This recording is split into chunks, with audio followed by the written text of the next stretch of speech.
Okay, guys, this is going to be the topic for our class of today. We are going to perform a workshop about only Pythagorean Theorem. This is only for Pythagorean Theorem. We're going to like go back, okay? This is what we're going to do, like go back. So we are going to find the solutions for the following problems.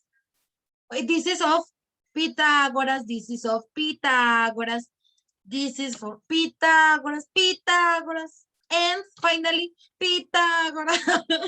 So I recommend you to take pictures because in the classroom is going to be only this part, only the problem. There is no room for the pictures. I'm sorry. So if you have questions or doubts or whatever you need, I am going to be here. So that will be all. So thank you very much for your attention. You're being so kind. And remember to follow me at all my social media. And don't forget to subscribe.